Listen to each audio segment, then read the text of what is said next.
Haleluya. Mari sama-sama kita berdoa. Terima kasih Bapa, kami bersyukur anugerah-Mu dalam hidup kami. Terima kasih pada malam hari ini Engkau mengumpulkan kami kembali di dalam hadirat-Mu. Semua karena kasih-Mu melimpah di dalam kami.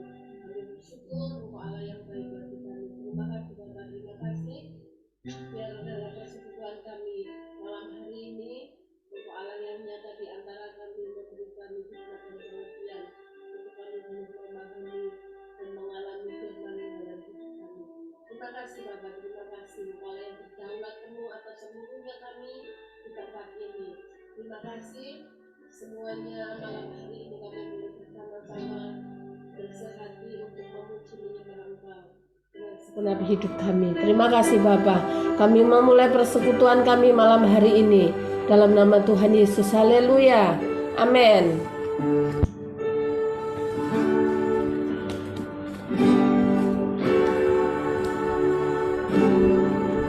Ketika ku hadapi kehidupan ini,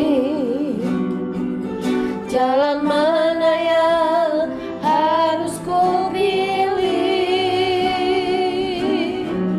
Ku tahu ku tak mampu, ku tahu ku tak sanggup. Hanya Kau Tuhan tempat jawabanku. Aku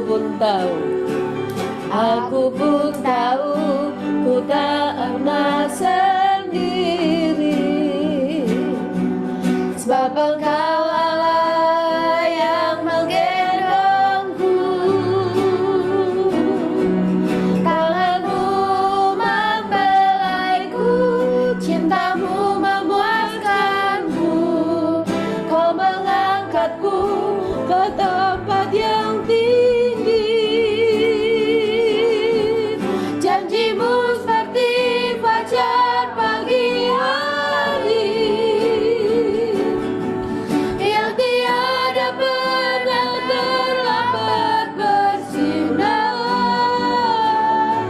Cinta-Mu seperti sungai yang mengalir, dan ku tahu betapa dalam kasih-Mu. Mari kita adakan pujian ini dari awal. Katakan, ketika ku hadapi kehidupan ini, jalan mana yang harus ku pilih? Ku tahu ku tak mampu, ku tahu ku tak sanggup. Hanya Kau Tuhan tempat jawabanku. Aku pun tahu ku tak pernah sendiri,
kami setiap hari dalam hidup kami. Terima kasih Tuhan buat rencana-Mu yang indah bagi kami. Terima kasih buat karya-Mu yang nyata dalam hidup kami.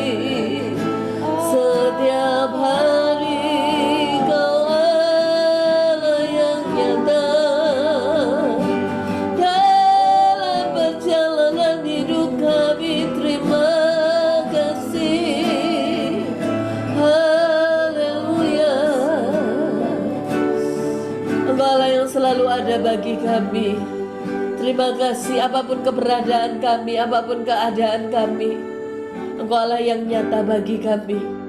Engkau Allah yang dapat kami rasakan, Engkau Allah yang dapat kami lihat.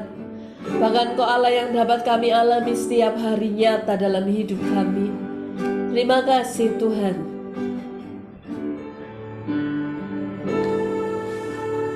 Apa yang Kau alami kini mungkin tak dapat Engkau mengerti. Cobaan yang Engkau alami tak melebihi kekuatanku. Tuhanmu tak akan memberi ular beracun pada yang minta roti. Satu hal tanamkan di hati, indah semua yang Tuhan. Katakan apa yang kau alami kini. Apa yang kau alami kini mungkin tak dapat Engkau mengerti. Cobaan yang Engkau alami tak melebihi kekuatanmu. Tuhanmu tak akan memberi ular beracun pada yang minta roti. Satu hal tanamkan di hati, indah semua yang Tuhan beri. Tangan Tuhan sedang merendam suatu karya yang agung mulia. Saatnya akan tiba nanti. Kau lihat pelangi kasih tangan Tuhan. Tangan Tuhan sedang merendam suatu karya yang agung mulia. Saatnya akan tiba nanti. Kau lihat pelangi tangan Tuhan. Tangan Tuhan sedang merendam suatu karya yang agung mulia. Saatnya akan tiba nanti. Kau lihat pelangi kasih-Nya. Mari kita naikkan pujian ini dengan sungguh-sungguh, katakan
Ketika tangan-Mu merendah hidup kami, ketika Engkau membentuk kehidupan kami tidak dapat lari daripada-Mu Tuhan. Kemanapun kami pergi, dimanapun kami ada, Engkau selalu mengejar kami. Sebab kerinduan-Mu, kami selalu ada bersama dengan Engkau setiap hari. Itu yang Kau rindukan. Bahkan itu penantian-Mu, supaya semua yang Kau ciptakan, semua yang Kau jadikan kembali kepada-Mu. Terima kasih buat pembentukan-Mu atas hidup kami. Ketika Engkau membentuk hidup kami, ketika Engkau merendah hidup kami, biar kami menyerahkan seluruhnya, seutuhnya hidup kami ada di dalam pengaturan-Mu. Seutuhnya hidup kami ada di dalam rencana dan kehendak-Mu. Sebab kami percaya hanya rancangan-Mu yang terindah dalam hidup kami. Terima kasih Tuhan, terima kasih. Engkaulah sumber kekuatan kami. Firman-Mu lah landasan bagi hidup kami setiap hari. Firman-Mu lah yang memampukan kami melepaskan diri kami dari jerat dunia ini. Firman-Mu lah, perkataan-Mu lah yang membuat kami terlepas dari kegelapan dunia ini. Terima kasih Tuhan, terima kasih. Terima kasih Engkau baik bagi kami. Ini hidup kami, jadilah sesuai dengan kehendak-Mu atas hidup kami Tuhan. Engkau baik bagi kami. Terpujilah nama-Mu, sukacita-Mu berlimpah dalam kami. Haleluya. Amin. Haleluya. Saudara bersukacita, amin. Amin. Semua yang Dia ciptakan harus kembali untuk memuji-muji Tuhan, amin. Haleluya.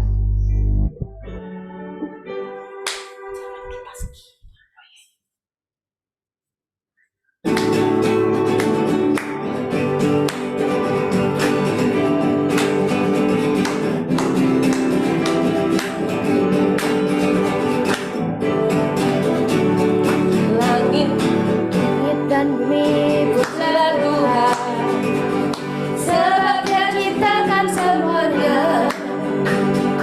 Keagungannya mengatasi langit bumi, sedunia namanya langit dan bumi. langit dan bumi pujilah Tuhan, sebab Dia ciptakan semuanya. Keagungannya mengatasi langit bumi, sembah suci di hadapan. Sekali lagi katakan, langit dan bumi pujilah Tuhan, sebab Dia ciptakan semuanya. Keagungannya mengatasi langit bumi, sembah suci di hadapannya. Ku puji, Ku sembah, ku puji, ku sembah Yesus Kristus Sang Penebusku. Ku puji, ku sembah, ku puji, ku sembah Yesus Tuhan dan Allahku. haleluya, haleluya, Amin, haleluya, amin, haleluya. amin, haleluya.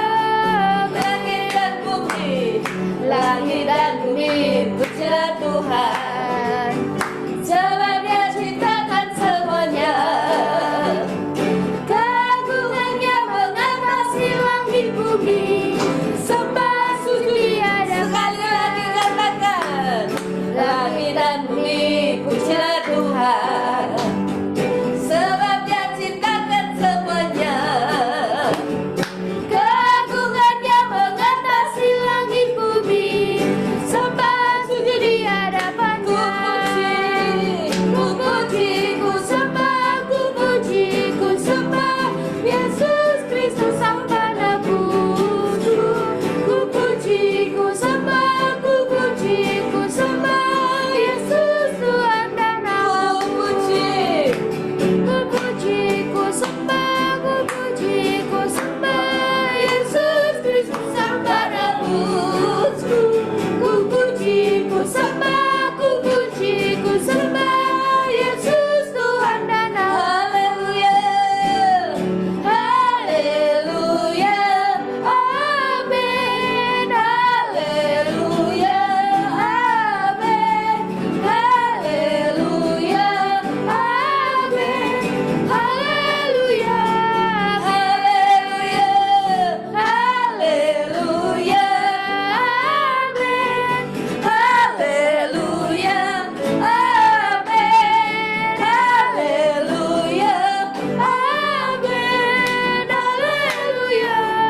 bagi Sang Raja. Haleluya. Nyanyilah dan menarilah bagi Sang Raja. angkatlah tanganmu, pujilah Dia, tinggikan namanya, sukacita Bersoraklah nyanyilah dan menarilah bagi Sang Raja. Nyanyilah dan menarilah bagi Sang Raja.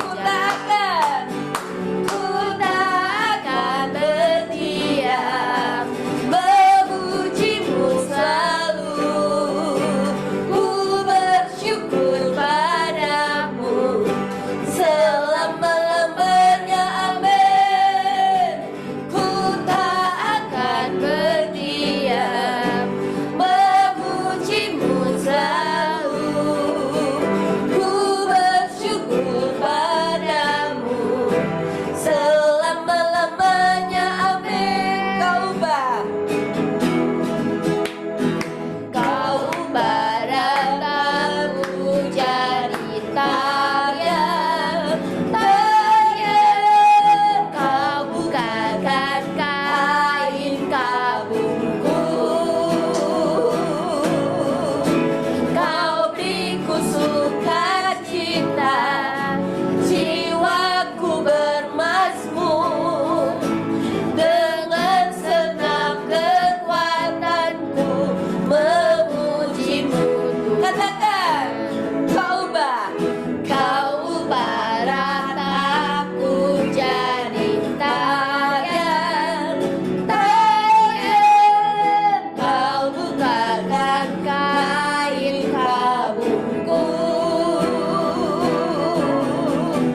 kau beriku sukacita, jiwaku bermazmur, jiwaku bermazmur, dengan senang kekuatanku memujimu. Ku tak akan berdiam, memujimu selalu, ku bersyukur padamu selama-lamanya, ku tak akan berdiam, memujimu selalu, ku bersyukur padamu selama-lamanya. Sekali lagi, ku tak akan kami tidak akan berdiam Tuhan, kami akan terus memuji-muji Engkau. Ku bersyukur padamu selama-lamanya. Sekali lagi, ku tak akan berdiam, memujimu selalu, ku bersyukur padamu selama-lamanya, amin. Selama-lamanya, amin. Sekali lagi katakan, selama-lamanya, amin. haleluya. Haleluya. Haleluya, kami tidak akan pernah berdiam Tuhan. Kami akan terus memuji-muji Engkau, sebab Engkau sumber sukacita dalam hidup kami. Haleluya.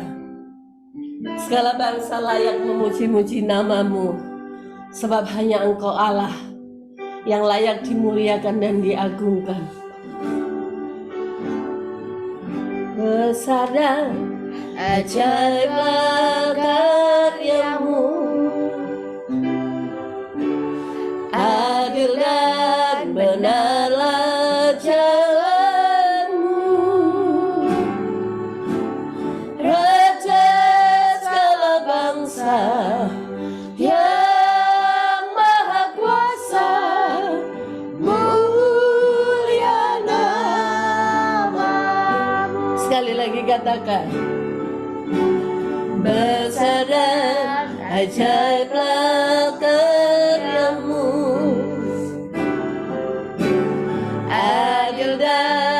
benarlah jalanmu, Raja segala bangsa yang maha kuasa, mulia nama, layaklah segala bangsa sujud kepadamu,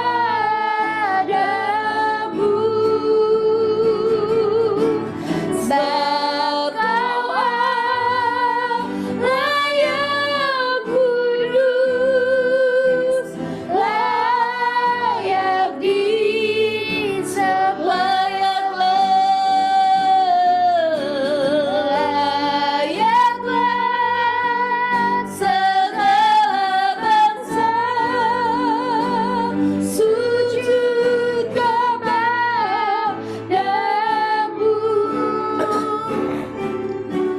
sebab Kau Allah yang kudus, layak disembah.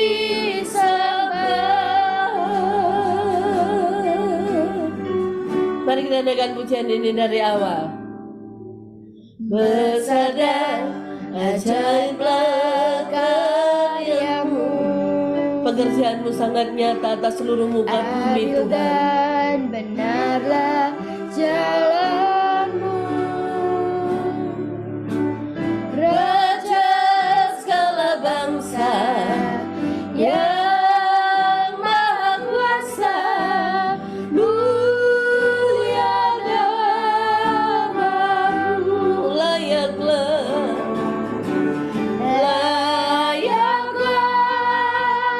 segala bangsa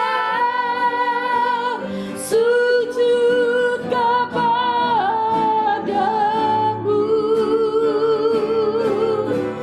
sebab Kau Allah yang kudus, layak disembah.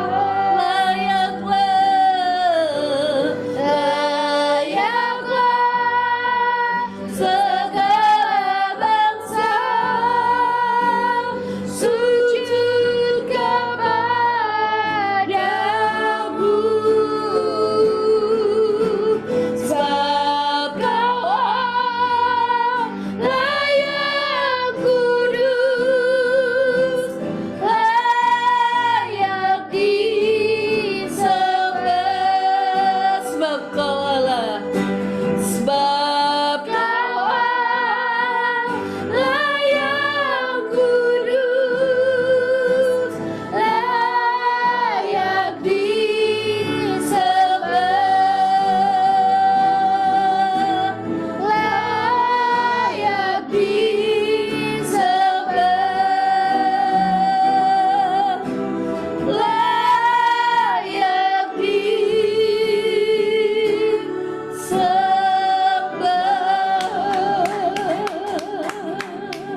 Haleluya. Terima kasih Tuhan, kami bersyukur malam hari ini buat anugerah-Mu. Oh, Engkau sedang menyatakan keadilan-Mu di antara segala bangsa, dan Engkau sedang menyatakan diri-Mu Tuhan. Oh, biarlah pada akhirnya segala bangsa memuliakan Engkau. Terpujilah Tuhan selama-lamanya. Haleluya. Mari semua yang mengasihi Tuhan sama-sama katakan amin. Haleluya. Baik, shalom semua.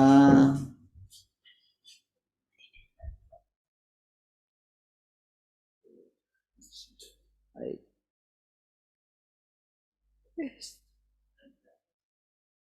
Anak Keisha ini, anak mudanya ini, kok seperti itu? Iya. 1, 2, 3. Oke. Baik, puji Tuhan. Shalom semua sekali lagi.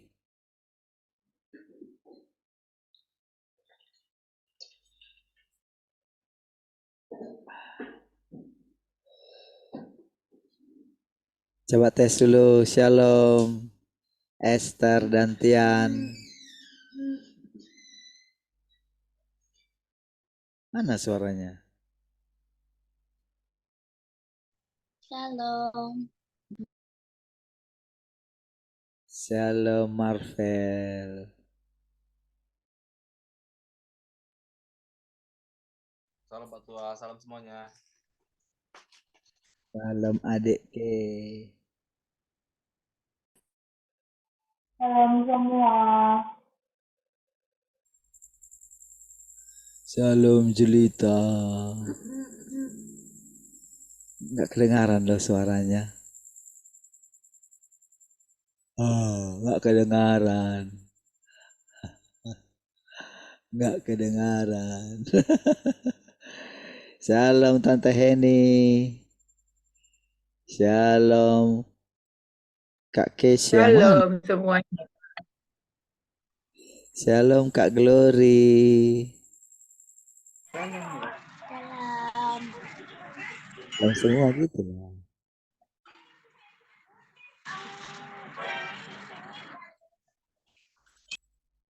Adik buas mana? Hai. Udah malam masih main ya? Kak Kesya udah tidur jangan ini. Shalom Kak Kesya. Jangan-jangan tertidur Kak Kesya ini. Shalom Pak Janu. Baik, sudah semua ya?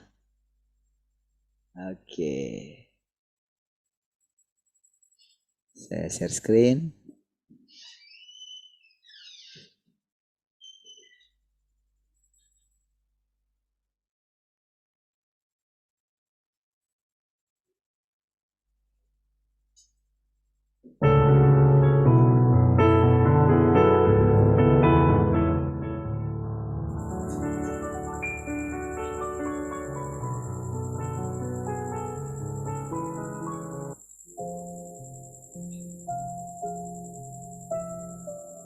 Oke. Suaranya sudah pas kah? Backgroundnya nggak begitu ini ya? Agak kencang nggak? Kekencangan atau gimana? Backgroundnya? Oke, baik. Oke ya. Oke, saya share screen sekarang. Kita lanjutkan tadi pagi. Oke.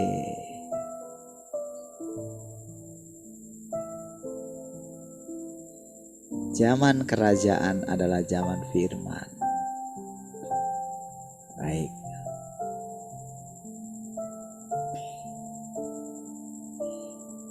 Di zaman kerajaan, Tuhan menggunakan firman untuk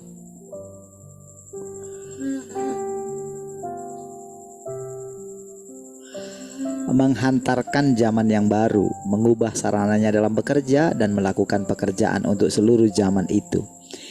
Inilah prinsip yang Tuhan gunakan untuk bekerja di zaman firman. Jadi ada 3 zaman ya. Satu zamannya Taurat, ya. Satu zamannya kasih karunia. Lalu sekarang adalah zaman kerajaan gitu. Jadi kalau dikatakan zaman kerajaan adalah zaman firman gitu. Jadi firman yang digunakan gitu dalam dia bekerja gitu. Jadi dari firman inilah disingkapkan nanti semua gitu. Ya.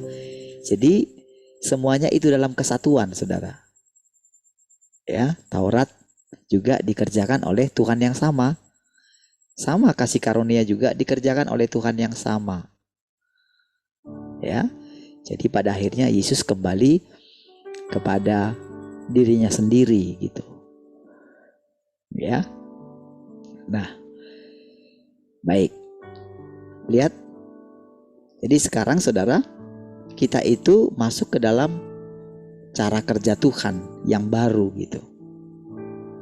Nah, ingat sekali lagi, semuanya ada dalam kesatuan ya. Jadi kita mesti kokoh semua dalam ketiga zaman ini. Ya. Jadi walaupun kita tidak mengutamakan lagi Taurat, Tetapi semua aturan-aturan yang ada di dalam itu adalah sebagai landasan untuk pekerjaan berikutnya. Makanya anak-anak juga mesti diajari dasar-dasar daripada Taurat itu gitu. Ya, seperti mengasihi orang tua, seperti hukum Taurat gitu ya. 10 hukum Taurat gitu kan. 10 perintah Tuhan gitu. Oke, itu kan disimpulkan semua di situ kan. Diringkas semua kira-kira begitu. Hormatilah ayah dan ibumu gitu kan. Jangan menyebut nama Tuhan Allahmu dengan sembarangan gitu kan. Artinya jangan membuat jangan sembarangan lah menyebut nama Tuhan gitu. Kadang-kadang kalau terkejut kalau orang-orang itu kan luar kan Jesus katanya gitu. Nah, tidak bisa seperti itu gitu ya. Nah, jadi itu ada aturan-aturan. Terus bagaimana datang ke rumah Tuhan, gitu kan? Bagaimana mempersembahkan korban, gitu kan? Bagaimana juga membawa persembahan ke rumah Tuhan, gitu ya. Itu aturan-aturan yang ada di Taurat. Terus di zaman kasih karunia juga ada. Bagaimana kita mesti percaya korban Tuhan Yesus. Ya, kita mesti meladani hidupnya gitu. Lalu sekarang kita masuk ke zaman kerajaan gitu. Zaman kerajaan adalah zaman firman, di mana dengan firman-Nya lah kita bisa melihat Tuhan dengan jelas dari perkataannya. Jadi kita dengan merenungkan perkataan-perkataannya yang baru, saudara, maka kita akan dihakimi, akan dihajar lewat firman-Nya gitu. Ya.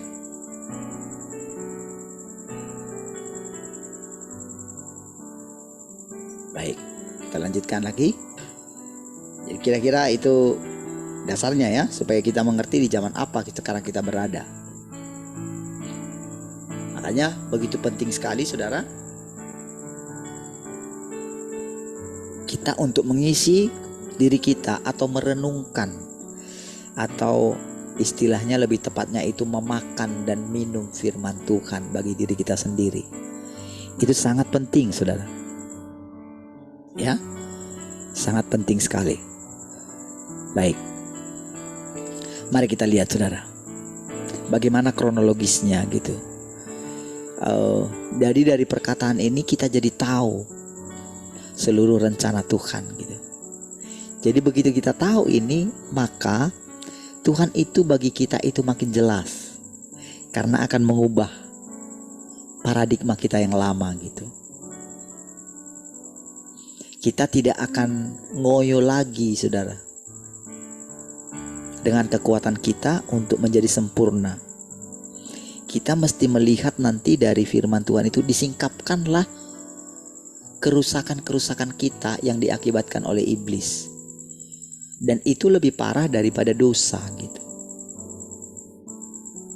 Dosa itu, saudara, itu sudah diselesaikan gitu.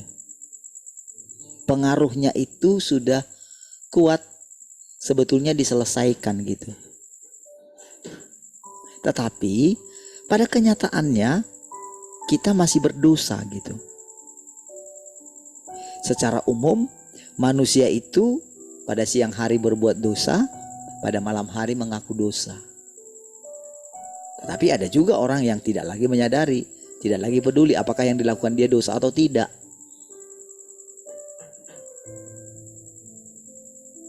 Dia menyerah gitu. Nah, tapi setelah orang menerima pengampunan dosa, maka dia mulai akan sadar. Makanya Tuhan mengatakan kembali, marilah kepadaku yang letih lesu dan berbeban berat. Jadi dengan firman itu, manusia itu dibawa pada kondisi, kalian harus sadar, suatu saat kalian akan letih lesu gitu. Barulah dia katakan, datanglah kepadaku.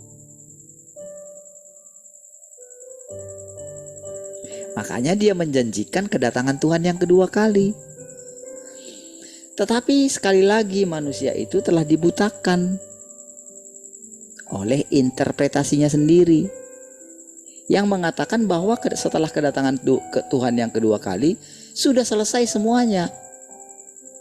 Padahal ada begitu banyak contoh di dalam Alkitab ketika dia datang itu menyamar. Dia mengetok pintu. Orang sibuk namanya menginterpretasikan itu. Oh, dia datang di hati kita. Mereka pikir itu sebagai satu interpretasi gitu loh. Padahal sebetulnya dia nyata, dia datang gitu. Lalu ketika dia datang itu makan bersama-sama itu tidak pernah direnungkan gitu.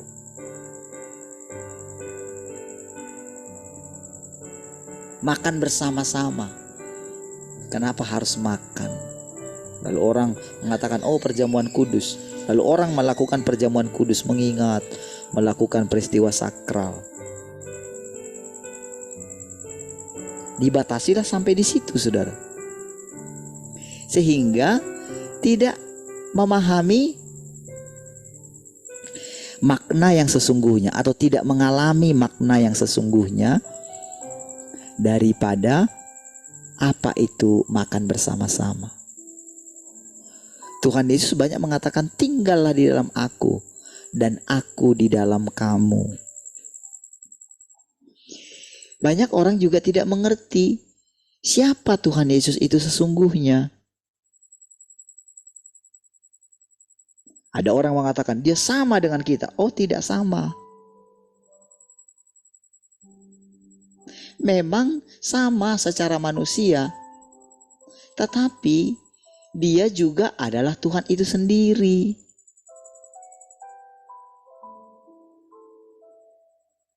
Tetapi bayangan orang juga ketika menyebut Yesus itu Tuhan, bayangan mereka dengan yang ada di sorga. Mereka tidak ada yang mengajari, karena memang tidak akan ada yang mengajari. Siapa manusia yang bisa mengajari itu kalau bukan Tuhan itu sendiri? Lalu bagaimana mereka itu akan percaya kalau tidak menerima Tuhan yang datang kedua kali? Sini kamu, Be.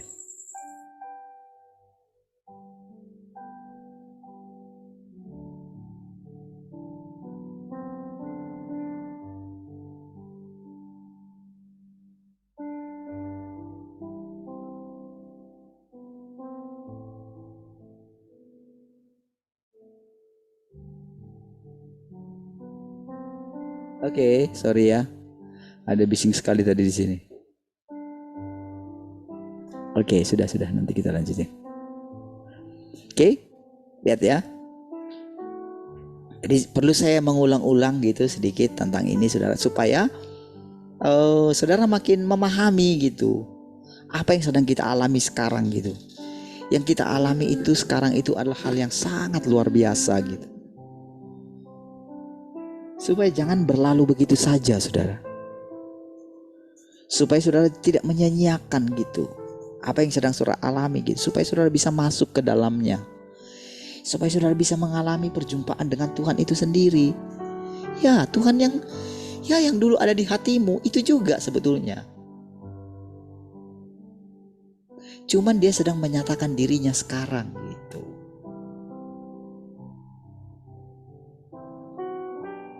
Jadi setiap kita itu mesti bisa menerima pekerjaan yang baru ini gitu. Mesti bisa menemukan rahasianya gitu.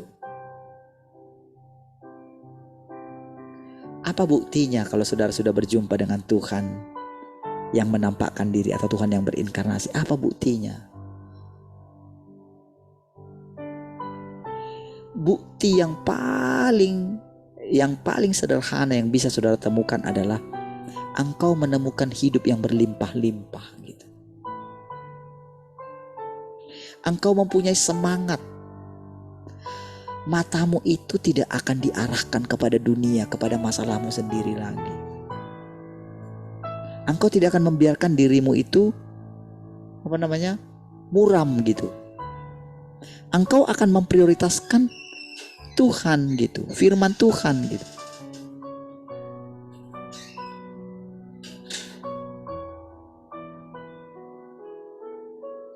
Engkau tidak akan mau diganggu yang lain gitu.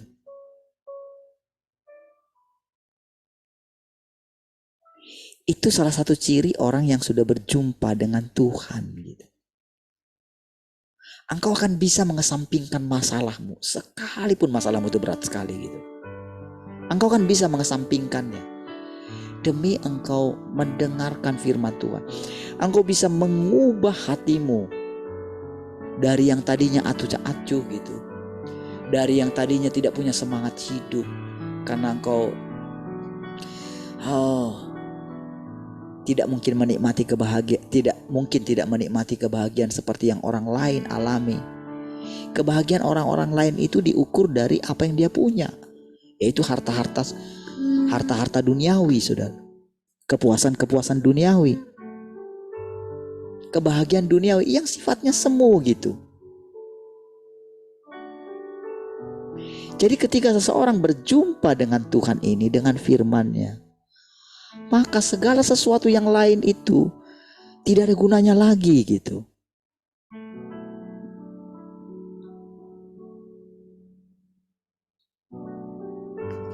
Engkau akan mengalami kebahagiaan yang tak terkira setiap hari.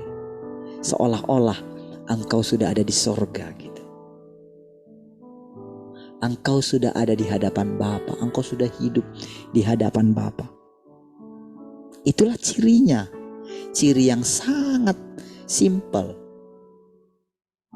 untuk engkau mengenali untuk engkau mengetahui apakah engkau sudah berjumpa dengan Dia. Gitu ya. Engkau akan melihat bagaimana dirimu itu mulai perlahan dilepaskan dari segala cengkeraman dunia ini, saudara. Ya. Jadi mari kita lihat perlahan-lahan, saudara. Apa itu zaman firman gitu? Apa itu zaman kerajaan? Ya. Walaupun di bagian-bagian yang lain sudah pernah disinggung, tapi ketika diulang lagi, itu pasti akan semakin mendalam gitu. Dia menjadi daging untuk berbicara. Perhatikan, dia menjadi daging untuk berbicara dari perspektif yang berbeda, sehingga manusia dapat sungguh-sungguh melihat Tuhan. Apa itu? Yaitu firman yang menampakkan diri dalam rupa manusia. Firman. Tentu tidak sama dengan perkataan yang ada dalam Alkitab. Maksudnya tidak sama gini maksudnya. Ini lebih dalam. Yang ada di Alkitab itu kebanyakan itu nubuatan, saudara. Jadi banyak di sana perumpamaan, dan banyak di antara perumpamaan itu yang belum dijelaskan oleh Tuhan Yesus. Tetapi manusia berikutnya mencoba menerjemahkan perumpamaan itu. Apakah itu benar-benar adalah yang dimaksud oleh Tuhan? Kan belum tentu gitu.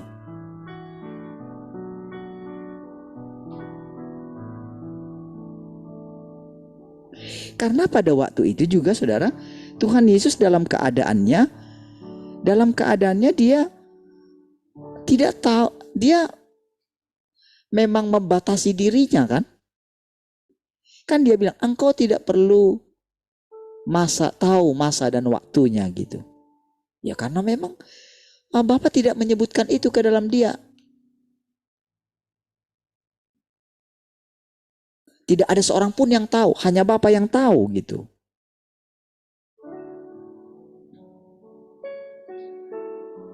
Karena itu memang disiapkan bagi orang yang hidup di akhir zaman gitu. Jadi macam mana kita mau tahu apa isi Alkitab gitu? Yang menerangkan kepada kita adalah guru-guru kita yang tidak mengerti. Orang rasul-rasul itu sendiri pun gak mengerti kok. Karena mereka rasul, mereka bukan Tuhan.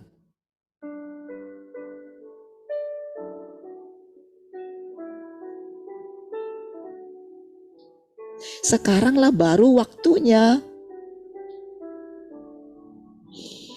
Jadi dikatakan sungguh-sungguh melihat Tuhan. Jadi selama ini orang tidak pernah sungguh-sungguh melihat Tuhan. Atau mereka hanya melihat Tuhan yang samar. Kenapa? Bukan karena kita lebih hebat dari mereka. Bukan. Tapi karena kita ada di waktunya Tuhan sekarang. Kita ada di akhir zaman sekarang gitu loh.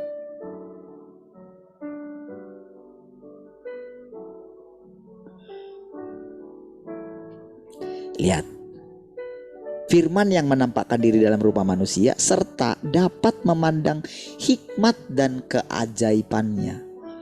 Pekerjaan semacam itu dilakukan agar lebih mencapai tujuan menaklukkan. Jadi dengan nanti kita itu mengetahui kebenaran dan kita menundukkan diri kita, maka kita benar-benar ditaklukkan. Saudara, kalau kita ingin menjelaskan kepada seseorang gitu ya, dia sudah punya pemahaman A gitu, maka kita harus dengan sabar berbicara kepada dia. Dan orang yang mendengarkan kita, dia itu harus benar-benar menyerahkan dirinya dan percaya kepada kita. Jadi orang itu harus bersedia mendengarkan perkataan-perkataan kita yang kita sampaikan dengan penuh kesabaran gitu. Jadi kira-kira seperti itulah Tuhan menyatakannya kepada kita. Makanya dia terlebih dahulu dia menghajar kita dengan firman-Nya. Dia menghakimi kita dulu gitu loh. Ini loh keadaanmu, coba lihat.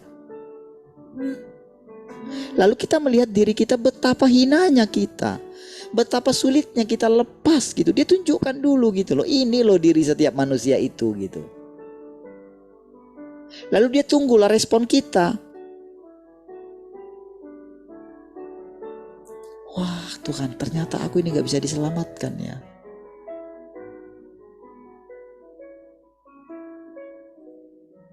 Yohanes saja tersungkur karena tidak ada yang bisa melihat ke dalam gulungan kitab itu. Tak ada yang bisa menyingkapkan. Lalu tiba-tiba datang malaikat. Berdirilah, jangan menangis, tegaklah, karena singa dari Yehuda sudah menang, katanya gitu.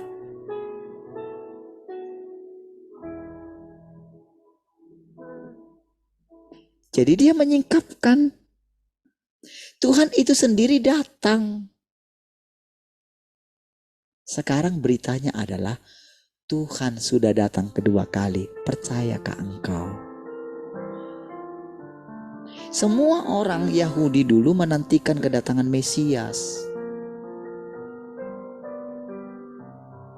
Tetapi dia tidak datang dengan terang-terangan, saudara. Dan walaupun dia datang dengan mujizat, mereka tetap tidak percaya. Tetapi perempuan Samaria, dia percaya. Dia melihat. Dia yang tadinya benar-benar sudah terpuruk dengan keadaannya, ketika dia mendengarkan perkataan Tuhan. Di tengah jalan, saudara, dia merasakan sesuatu yang tidak biasa. Karena apa, saudara? Perkataan Tuhan itu tinggal di dalam hatinya, saudara.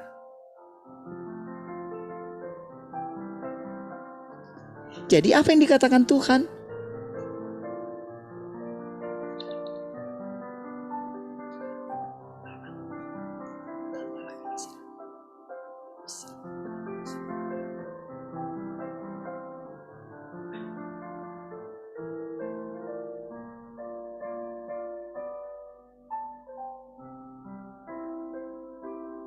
Oke.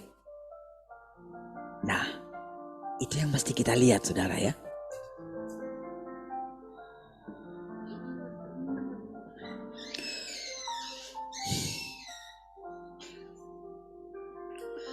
Lihat, menyempurnakan dan mengusir manusia, yang merupakan makna sebenarnya dari penggunaan firman untuk bekerja di zaman firman. Jadi dengan mengucapkan firman itu, maka terjadi pemisahan.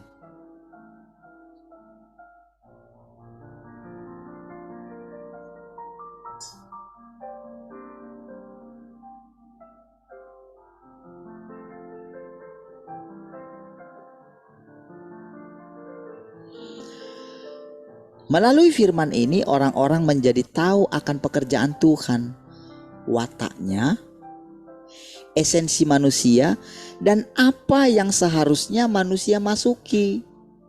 Gak seperti di waktu yang kemarin, gak tahu. Akhirnya orang-orang kembali ke dunia kan. Lihatlah para hamba Tuhan. Pada akhirnya apa yang terjadi saudara? Kembali lagi. Kembali ke dunia. Coba saudara perhatikan semuanya. Karena apa? Karena pintunya gak kelihatan. Karena hanya firman-lah yang bisa menunjukkan kepada kita. Firman yang mana? Firman di akhir zaman. Dia gak mengucapkan lagi melalui nabinya. Dia sendiri yang menyatakan gitu. Itulah bedanya zaman sekarang, zaman kerajaan dengan zaman kasih karunia dan zaman Taurat. Tetapi tanpa kedua zaman itu, zaman ini pun tidak ada gitu loh. Lihat. Melalui firman, pekerjaan yang hendak Tuhan kerjakan di zaman firman menghasilkan buah secara keseluruhan. Melalui firman ini, orang-orang disingkapkan, disingkirkan, dan diuji. Orang telah menyaksikan firman Tuhan, mendengar firman ini, dan mengenali keberadaan firman. Akibatnya, mereka akhirnya percaya akan keberadaan Tuhan, kemahakuasaan dan hikmat Tuhan, serta kasih-Nya bagi manusia. Dari semua yang kita dengarkan kan? Semua itu kan dijelasin kan? Jadi saudara, dari sinilah sebetulnya kita itu menyadari bahwa Tuhan ada di antara kita.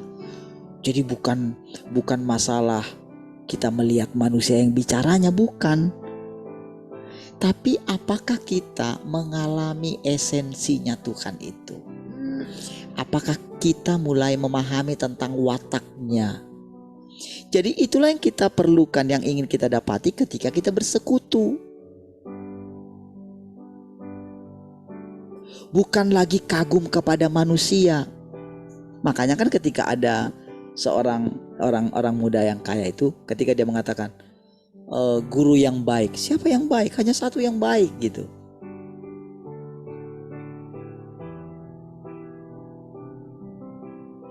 Dia mengarahkan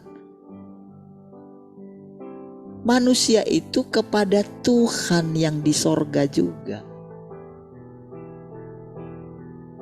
Coba lihatkan dari cara Tuhan menjelaskan gitu.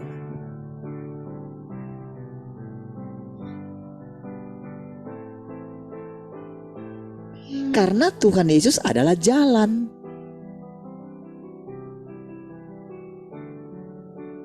Untuk sampai kepada Bapa. Jadi ada tujuan yang dicapai, saudara.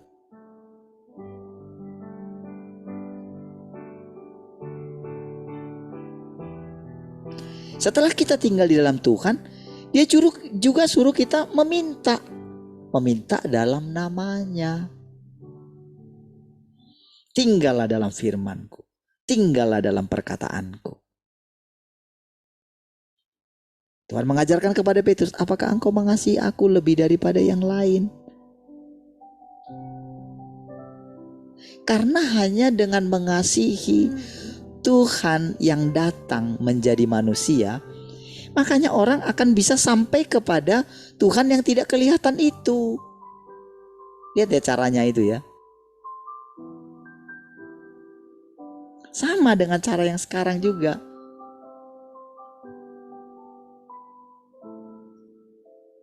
Jadi ketika dia memakai, sekalipun dia mengatakan, dia memperkenalkan dirinya seolah-olah dia terpisah dari Tuhan itu sendiri, namun dia adalah Tuhan itu sendiri. Dari mananya kita tahu? Jadi kalau saudara, bagaimana caranya mengetahui apakah seseorang itu sesat atau disesatkan? Caranya begini, saudara. Dari firman-Nya, dari perkataannya, apakah kita itu dibawa makin dekat atau makin mengenal Tuhan yang tidak kelihatan itu atau tidak? Gitu loh saudara. Jadi kalau ada orang yang menonjolkan dirinya, yang menonjolkan mujizat-mujizatnya, nah itu lebih dekat kepada penyesatan. Karena Tuhan sudah mulai meninggalkan pekerjaan itu. Tetapi bagi orang-orang yang belum melihat kasih karunia, mereka masih membutuhkan itu. Gitu loh saudara. Jadi kadang-kadang mereka akan mengalami itu, sama seperti kita ketika kita mengalami pekerjaan daripada Tuhan itu, kita melihat mujizat kan. Tapi karena kita terus mencari kebenaran, kita terus mencari gitu. Saya terus mencari gitu. Saya mulai survei diam-diam gitu. Saya perhatikan setiap guru-guru saya gitu. Setiap para pendahulu-pendahulu saya. Saya memperhatikan hidup mereka gitu. Barulah ketahuan. Disitulah Tuhan bimbing, Tuhan tuntun kepada kebenaran. Tuhan mulai menaruh dalam hati saya gitu. Tuhan mulai menunjukkan kebenaran yang sesungguhnya. Dia mempertemukan kita dengan kebenaran ini. Dan dengan caranya dia menuntun kita, mengajar kita sampai dengan saat ini saudara. Tentu saudara, dia sudah menghakimi saya terlebih dahulu, menghakimi saudara juga. Perasaan membenarkan diri makin lama makin hilang. Itulah artinya ditaklukkan. Mulai dengan tekun berdoa. Mulai tidak lagi menganggap pencapaian-pencapaian secara lahiriah sebagai hal yang harus dipertahankan. Gak mau lagi gitu. Mulai mengizinkan. Tak lagi iri dengan pelayanan orang lain yang rasanya pelayanan mereka luar biasa. Banyak jiwa yang mereka menangkan. Tapi Tuhan bisikkan dalam hati saya, coba kamu lihat orang-orang yang di dalamnya. Coba lihat. Bukankah mereka semakin mencintai dunia? Bukankah mereka membanggakan apa yang mereka punya? Bukankah mereka semakin munafik? Apakah mereka tidak khawatir akan hidup mereka? Bagaimana mereka saling menggigit satu dengan yang lain di dalam? Bagaimana terjadi pemberontakan di dalam? Bagaimana pendetanya munafik? Engkau bisa lihat sendiri. Lalu apa yang aku kerjakan di antara kamu semua? Cobalah lihat. Gitu saudara. Maka diam-diam saudara, kita tidak lagi melihat, kita tidak pusing lagi melihat keberhasilan orang lain yang nampaknya berhasil. Keberhasilan orang-orang fasik. Jiwa-jiwa dalam pelayanan mereka makin bertambah. Tetapi saudara, para pemimpinnya menyimpan dosa-dosa yang sangat berat gitu. Menyimpan segala kenajisan gitu. Dan mereka tidak pernah lepas dari situ. Mereka menyatakan, kasihilah sesamamu. Kasihilah orang lain. Sementara mereka, para pemimpinnya, tidak pernah mengasihi jemaatnya. Tidak mau tahu dengan keadaan jemaatnya bagaimana.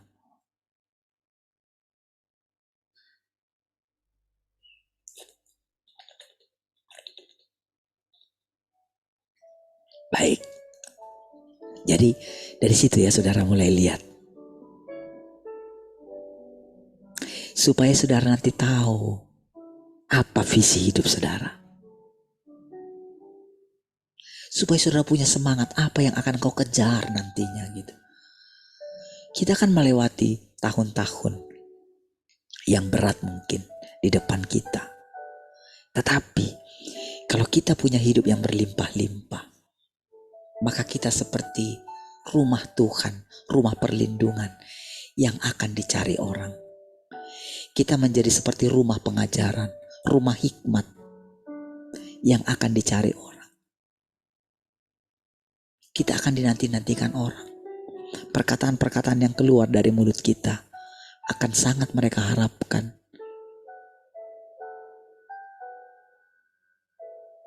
Tetapi kita tidak akan tertipu untuk dimanfaatkan mereka. Karena seperti itulah mereka memperlakukan para nabi-nabi dulu. Tuhan tidak pernah bisa dijebak oleh manusia yang mengikutinya. Dia dengan tegas gitu. Dia mengenali siapa. Dia mengenali iblis yang datang melalui mereka. Bahkan dari murid yang paling dekat dengan dia.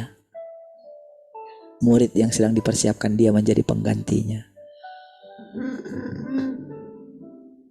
Ternyata iblis menampilkan diri melalui dia tanpa disadari oleh muridnya ini. Tuhan bisa mengenalinya.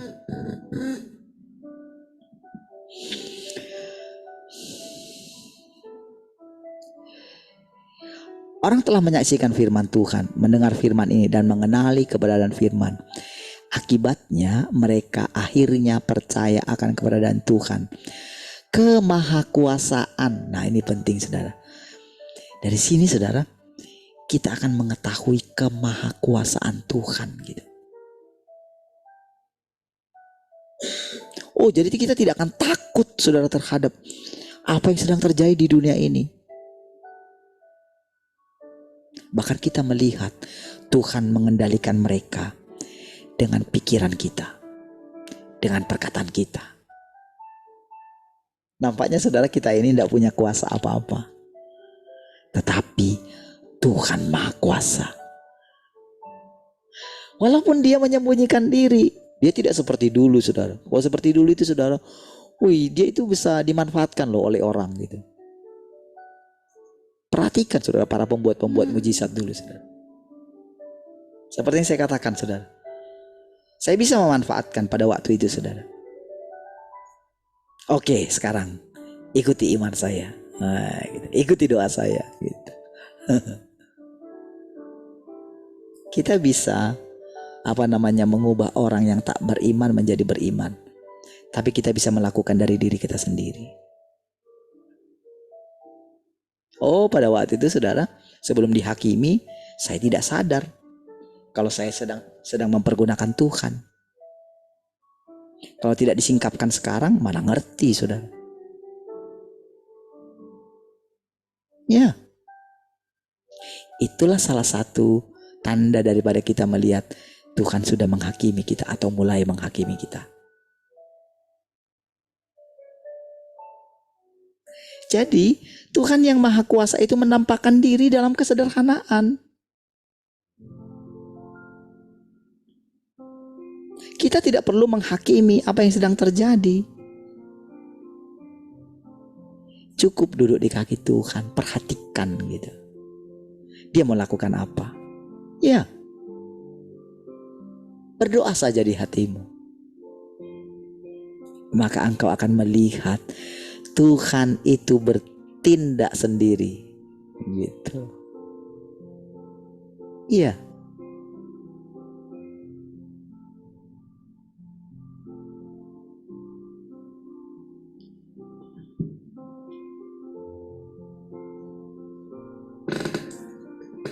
Dia benar-benar bertindak sendiri, saudara. Kadang-kadang kita mau maju ke depan sedikit, dibatasi sama dia. Iya.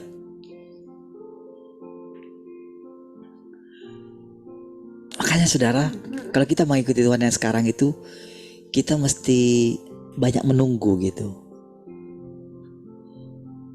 Gak lagi kayak dulu saudara, kita bisa bebas dengan bebas menentukan. Oh nanti mau kesini, gak bisa lagi kayak gitu. Iya. Karena gini saudara, si iblis itu, si jahat itu selalu berusaha ingin menghalang-halangi gitu. Makanya saudara, kalau kita itu menundukkan diri kepada Tuhan, iblis itu akan kecelek. Karena dia sudah mempersiapkan, kan kita sudah berpikir, oh kayaknya Tuhan mau melakukan ini. Kita tahu kan, kalau kita membuat segala sesuatu untuk itu gitu kan. Lalu dia sudah siap menghadangnya. Begitu dia mau menghadangnya, tiba-tiba Tuhan sudah mengubah rencananya. Wah, kecelek dia saudara. Seperti itulah saudara orang yang duduk di kaki Tuhan. Jadi begitu kita fleksibel saudara, kita mengikuti dia kayak orang bodoh rasanya kan. Tadinya pergi gitu, ditahan gitu. Kita mesti dengan sabar nunggunya gitu. Oh gitu ya. Mungkin nampaknya kita itu tidak konsisten nampaknya.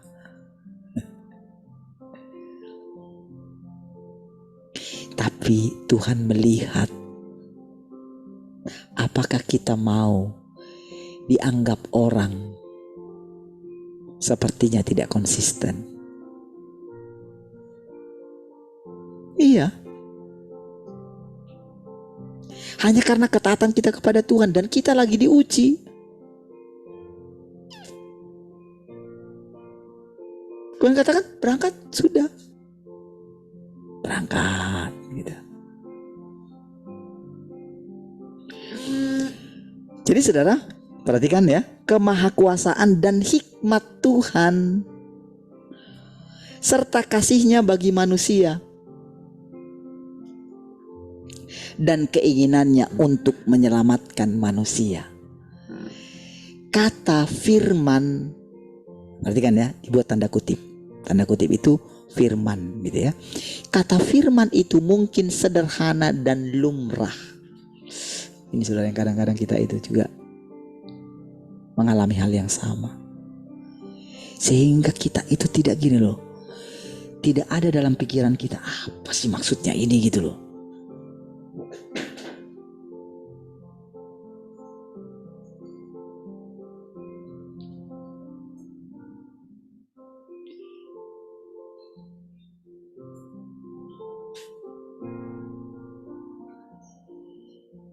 Tetapi firman yang diucapkan dari mulut Tuhan yang berinkarnasi mengguncang alam semesta. Oh saudara, apakah saudara bisa menerima kebenaran ini? Saudara, ada beberapa kali keadaan yang saya perhatikan gitu ya, ketika kita mempersekutukan sesuatu ya. Ada beberapa kali peristiwa-peristiwa yang saya lihat gitu ya. Memang benar saudara, Tuhan mengguncangkan alam semesta. Jadi Tuhan tunjukkan sedikit gitu. Supaya apa saudara? Supaya kita yang melihatnya itu, supaya mulut kita yang mengucapkan itu, kita itu tidak dimakan oleh iblis gitu.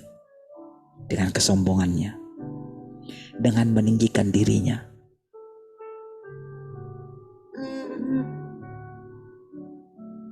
Jadi cukup terlintas saja sedikit, tetapi diam-diam di dalam hati saya gitu, Tuhan itu menerangkan, Itulah maksudku salah satunya.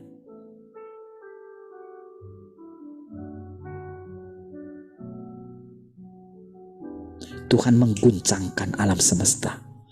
Itu kebenaran. Supaya saudara tahu, Tuhan Maha Kuasa atas semuanya. Sekalipun engkau lihat bangsa-bangsa bergejolak sekarang, saudara.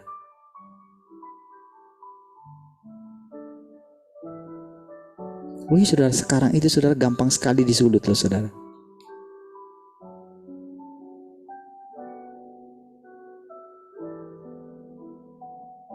Tapi pada akhirnya setiap bangsa harus tunduk kepada Tuhan.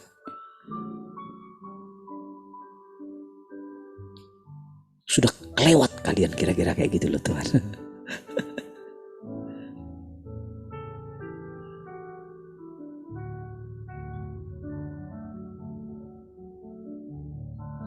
Hanya dengan satu patah kata saja saudara, dunia ini hancur.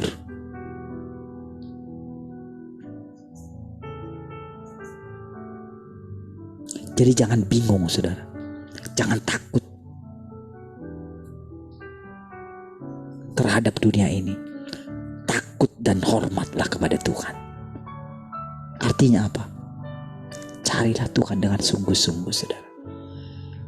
Duduk di kakinya, perbaiki sujudmu di hadapan Tuhan. Beneran saudara.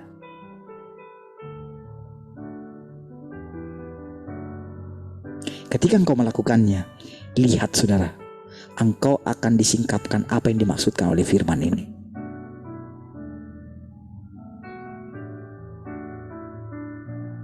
Kepadamu akan ditunjukkan, dan engkau mendapatkan perkenanan dari Tuhan untuk Tuhan menyatakan atau memperkenalkan dirinya. Iya, engkau spesial di hadapannya. Makanya engkau mendengarkan kebenaran ini. Lihat saudara, firman itu mengubah hati, gagasan, dan watak lama manusia, serta mengubah cara seluruh dunia biasanya menampakkan diri. Lihat. Oh saudara, sekalipun mereka tidak mendengarkan semua perkataan ini, tapi karena ada saudara yang mendengarkan perkataan ini, maka karena adanya saudara di kota ini atau di bangsa ini atau kota ini mengalami dampaknya. Iya, itu kebenaran. Karena saudara sudah cukup untuk mewakili seluruh kota ini. Bukankah ketika dia mau menghancurkan Sodom dan Gomora, dia hanya butuh 5 orang saja? Dia hanya butuh 10 orang saja mungkin. Benar kan? Berarti dengan adanya saudara yang mendengarkan firman ini, sudah cukup bagi Tuhan untuk menyelamatkan kota ini, atau untuk menghancurkan kota ini, untuk memulihkan kota ini, untuk mengembalikan bangsa ini kepada Tuhan. Ya, dengan adanya satu orang saudara sudah bisa membawa seluruh keluarga saudara kepada Tuhan. Bukankah begitu? Bukankah itu kebenaran? Di mana dikatakan satu iota daripada firman Tuhan tidak ada yang tidak digenapi. Tidak boleh berlalu begitu saja. Makanya dengan adanya saudara mendengarkan kebenaran ini, alam semesta ini digoncang dengan diubahkannya hati saudara. Wow. Makanya Tuhan katakan begini, tidak ada orang yang mengasihi aku, satu orang pun tidak ada yang mengasihi aku. Tahu apa tujuannya? Bukan berarti bahwa dia tidak menghargai usaha kita mengasihi dia. Bukan berarti dia tidak melihat kasih kita, tidak menghargai kasih kita. Bukan itu maksudnya. Ada maksud rahasia di balik daripada firman itu. Kepadamu sekarang dijelaskan. Artinya adalah supaya engkau terus dengan tekun mengenali kasih yang sejati itu. Supaya dengan penuh kerinduan engkau memandang Tuhan. Jangan bingung dengan perkataan itu. Kalau engkau mengenali Tuhan, maka engkau akan mengerti perkataan itu, arti daripada perkataan itu. Jadi saudara, dari perkataan itu mengubah hati kita.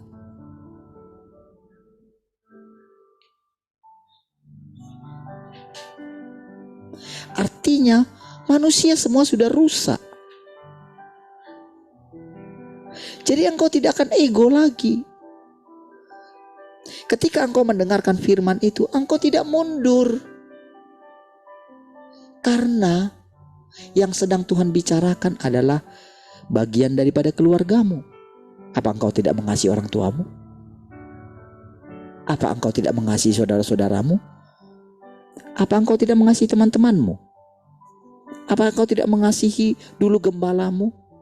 Bukankah mereka pernah mengasihi engkau? Apa engkau tidak mengasihi teman-teman yang pernah bersama-sama dengan engkau? Apakah engkau melupakan mereka begitu saja? Mereka pernah membuat kebaikan kepadamu. Apakah mungkin engkau melupakan mereka hanya karena kita dipisahkan sesaat? Tidak mungkin, kan? Apakah Yusuf melupakan saudara-saudaranya yang membuang dia, yang menjual dia kepada orang Mesir? Apakah dia bisa melupakannya? Ketika dia mulai diangkat oleh Tuhan, dia mengingat saudara-saudaranya. Dia berdoa dalam hatinya. Dia merenungkan mimpi yang dia dapatkan. Ketika dia menjadi orang penting di Mesir, dia berdoa kepada Tuhan dan merindukan saudara-saudaranya itu datang ke Mesir, saudara. Dan tahukah saudara, Tuhan membuat keadaan malapetaka atau bencana kelaparan di tanah Kanaan, saudara. Memaksa mereka harus datang ke Mesir. Supaya apa? Firman Tuhan dikenapi. Mimpi Yusuf dikenapi. Tetapi sebelum mereka itu datang, Tuhan sudah mengajari Yusuf. Yusuf, bagaimana engkau bisa sampai di sini? Dia mulai merenungkan. Dia mulai berkata, Tuhan, kalau mereka tidak menjual aku ke Mesir, aku tidak mungkin sampai di sini, Tuhan.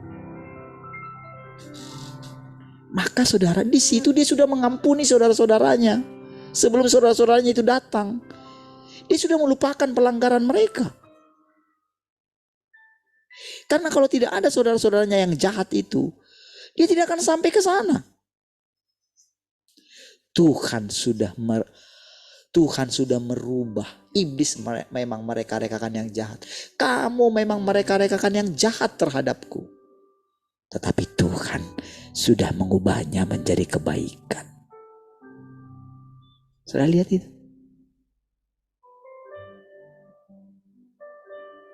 Kenapa dikatakan tidak ada seorang pun yang mengasihi Tuhan?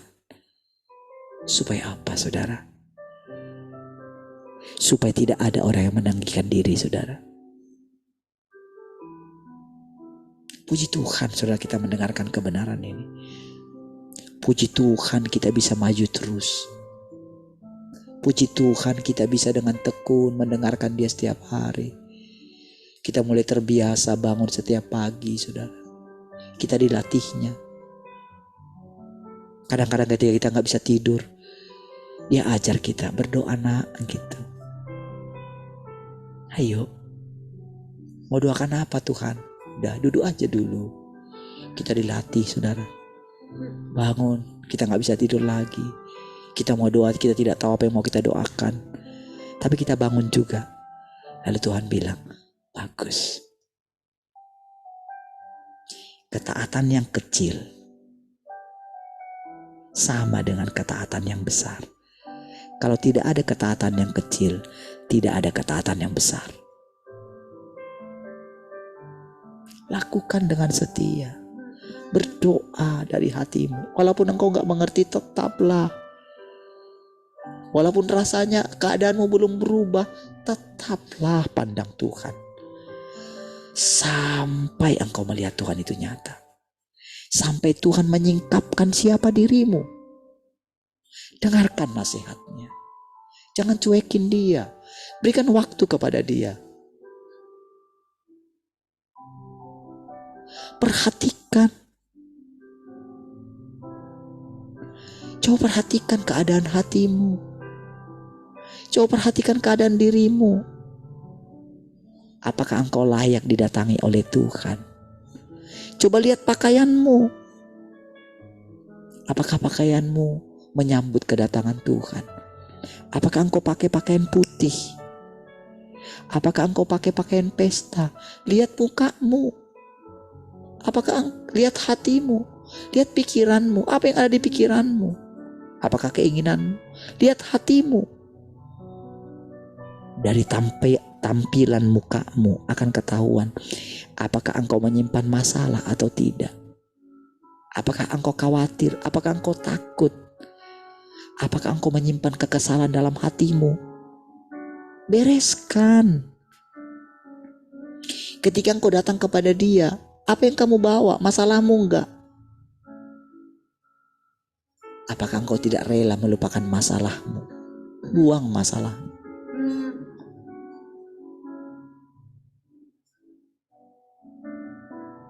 Apakah ada sesuatu yang mengganjal di hatimu tentang kesalahan orang lain, tentang kejengkelanmu terhadap orang lain, siapapun itu?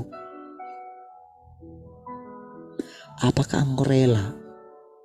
Apakah engkau rela mengampuninya, melepaskannya? Apakah engkau datang kepada Tuhan dengan hati yang terbuka? Ataukah engkau sudah bosan karena engkau tidak merasakan Tuhan? Saudara, kalau saya mengatakan saya dengan mudahnya datang kepada Tuhan lalu mendengarkan isi hatinya, bukan berarti saya lebih baik dari saudara. Tapi mungkin saya mendapatkan anugerah lebih banyak daripada saudara. Yang artinya apa, saudara? Bukan berarti orang yang tidak mendapatkan anugerah tidak lebih baik daripada orang yang mendapatkan anugerah banyak.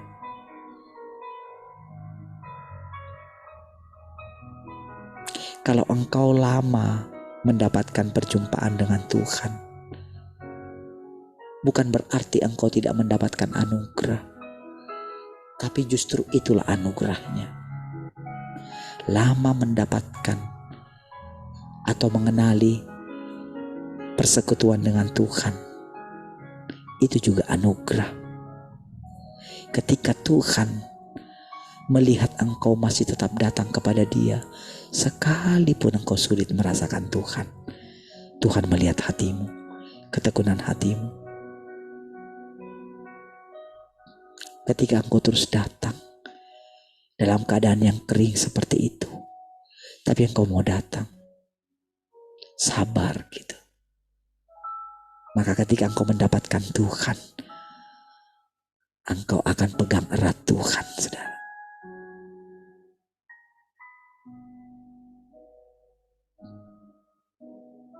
Tuhan mengenali hati kita.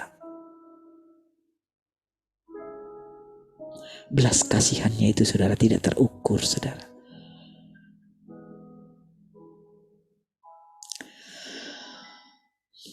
Selama berabad-abad hanya Tuhan pada masa sekarang yang telah bekerja dengan cara ini. Dan hanya Dia yang berbicara serta datang untuk menyelamatkan manusia dengan cara demikian. Tidak ada yang lain.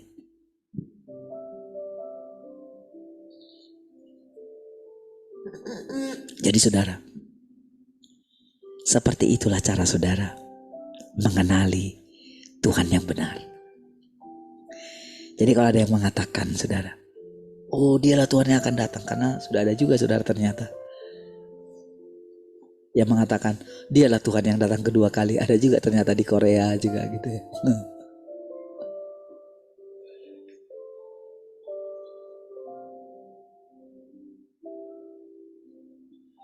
Dan ternyata ada teman saya yang ikut juga gitu ya. Tapi nanti saya akan sharing dengan dia gitu.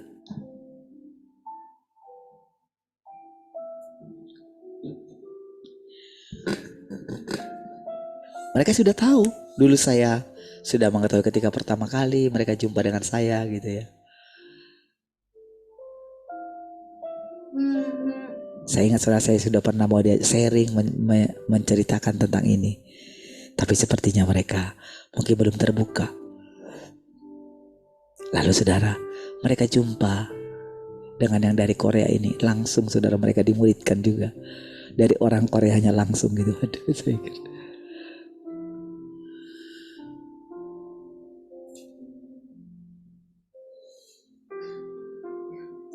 Saudara, kita akan tahu nanti saudara, akan muncul banyak penyesat.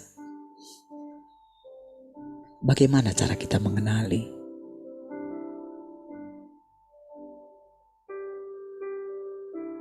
Dari semua firman yang diucapkan ini saudara, kita akan mengetahui bahwa Tuhan itu benar-benar yang berbicara kepada kita. Dari kita mengenali wataknya,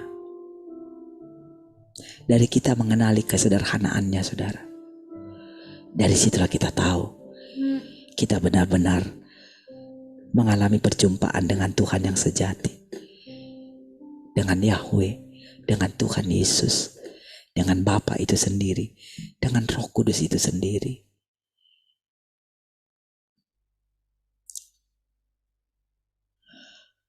Jadi hanya Dia yang menyelamatkan manusia dengan cara demikian. Mulai saat ini dan seterusnya, manusia hidup di bawah bimbingan firman Tuhan, digembalakan dan dibekali oleh firman-Nya.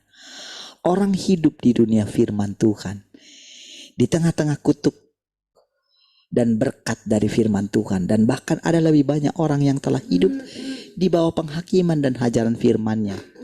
Firman dan pekerjaan ini semuanya demi keselamatan manusia, demi memenuhi kehendak Tuhan, dan demi mengubah penampakan asli dari dunia ciptaan lama. Tuhan menciptakan dunia dengan menggunakan firman. Dia menuntun manusia di seluruh alam semesta dengan menggunakan firman. Dan Dia menaklukkan dan menyelamatkan mereka dengan menggunakan firman. Pada akhirnya Dia akan menggunakan firman untuk membawa seluruh dunia lama pada kesudahannya. Dan dengan demikian merampungkan keseluruhan rencana pengelolaannya. Lihat saudara, apa yang sedang terjadi? Saudara, pertempuran saudara yang ada di Timur Tengah saudara, dari dulu sudah terjadi saudara, tapi belum pernah ada diumumkan bahwa Israel menyatakan perang. Belum pernah. Dan orang masih pikirkan sama. Ada banyak orang mulai takut. Oh, itu pergolakannya ngeri saudara, sebetulnya. Dan ternyata memang semua selama ini saudara, perang itu sebetulnya sudah jadi bisnis. Iya saudara.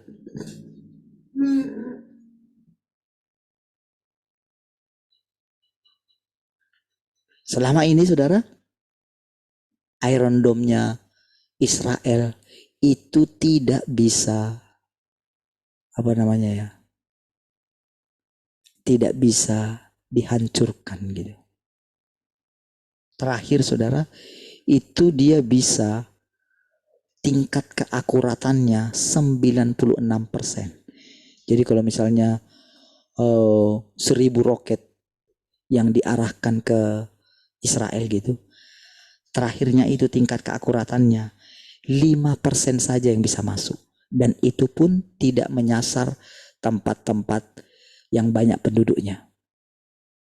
Kalau yang banyak penduduknya itu sistem Iron Dome-nya itu sudah bisa ngalahin semua. Langsung tahu gitu ke arahnya mana bisa. Jadi begitu muncul, dia sudah tahu langsung gitu. Bayangin. Tapi ternyata saudara,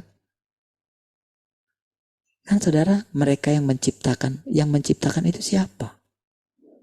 Kan terjadi saudara, jadi negara-negara maju itu, mereka itu memproduksi alat-alat perang, kan untuk dijual. Kalau tidak ada perang, maka produksi itu tidak akan itu. Masa kan hanya untuk alat-alat latihan aja gitu. Enggak bisa produksi mereka, saudara. Dan tidak akan muncul peralatan-peralatan baru. Sama seperti dunia game lah. Kan gitu, saudara. Jadi dunia perang itu kayak dunia game aja. Jadi saudara, sebelum diserang diumumkan dulu. Kami mau menyerang, keluar dari sana. Kalau nggak keluar, karena sudah diumumkan perang, jangan bilang kami itu melanggar HAM. Karena kami sudah kasih selebaran. Kalau kalian tidak mau keluar dari sana, kalian mati, itu urusan kalian. Gitu loh saudara, hukum perang itu kayak gitu. HAM internasional itu kayak gitu. Makanya saudara, dengan itu mereka diserang. Wah, itu kan dunia keagamaan itu kan goncang kan. Wah, kita dukung gitu. Aduh. Itu adalah darah kita. Padahal mereka itu saudara teroris saudara. Yang kalau mereka melakukan kejahatan itu saudara, mereka melakukan pemerkosaan. Masakan demi Tuhan gitu. Masakan sambil mereka memanggil nama Tuhan, Allahu Akbar, lalu mereka melakukan pemerkosaan, lalu dibunuh gitu. Agama apa itu?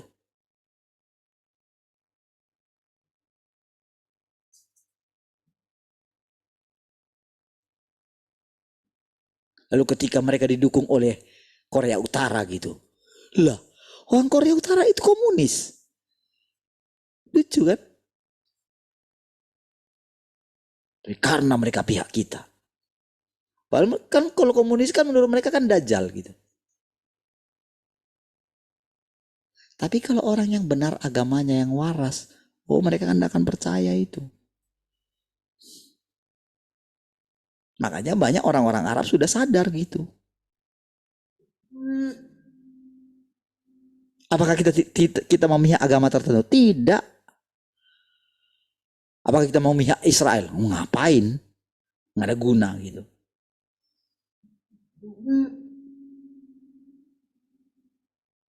Karena mereka juga sama kok.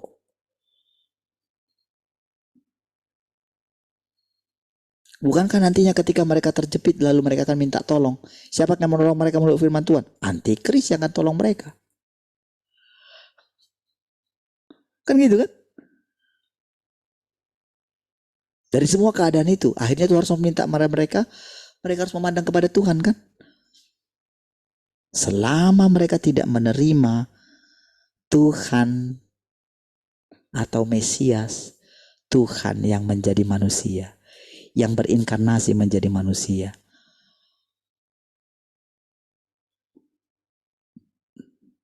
mereka akan terus mengalami kehidupan yang seperti itu. Mereka tidak akan pernah lepas, saudara. Makanya saudara, mental mereka itu jadi kuat gitu. Saudara tahu saudara, bagi mereka mati itu udah biasa. Korban dalam perang itu biasa, bayangin. Karena mereka sudah biasa mengalami. Bayangkan berat 6 juta saudara.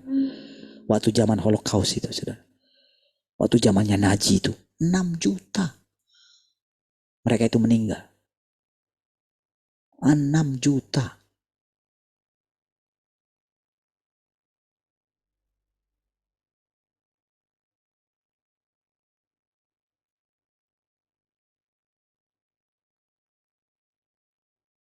Oh, sekarang baru berapa? Makanya saudara, orang mengejek, oh sistem pertahanan mereka itu bobol akhirnya. Wah, habislah Israel, matilah gitu kan. Justru dengan itu mereka akhirnya mengumumkan perang. Siapa di baliknya? Kalau tetap dengan keadaan seperti itu, lihat, harusnya dengan keadaan seperti itu mereka bertobat dan kembali kepada Tuhan.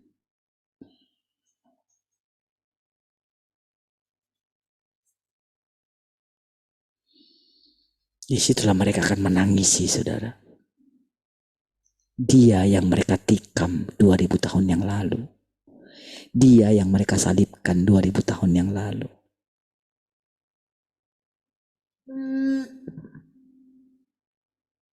Ya.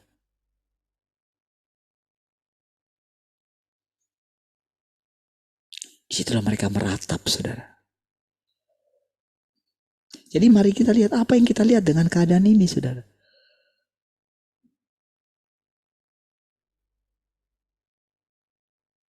Tuhan yang maha kuasa sedang menggoncangkan alam semesta.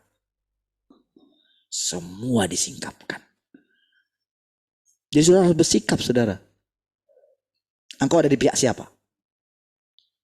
Dunia atau Tuhan? Gitu, saudara.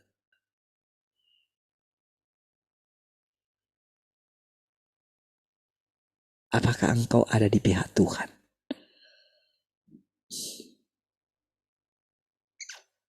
Apakah ketika dia memanggil engkau, apakah engkau mendengarnya? Itu yang jadi pertanyaan. Apakah setiap pagi engkau hadir ketika Tuhan apel pasukannya? Melakukan apel pagi. Apakah engkau ada di sana? Apakah engkau mendengarkan arahan-arahannya? Apakah engkau menerapkan firman-Nya? Apakah engkau memiliki iman yang teguh? Apakah tekadmu makin lama makin kuat?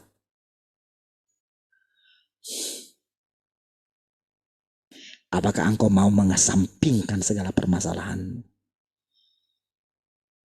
Apakah ketika waktu untuk menyembah Tuhan, apakah engkau menyembahnya dengan serius?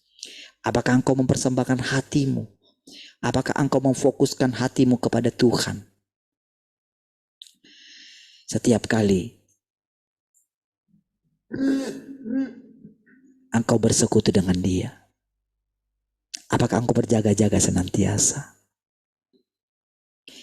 Apakah di hatimu hanya ada Tuhan?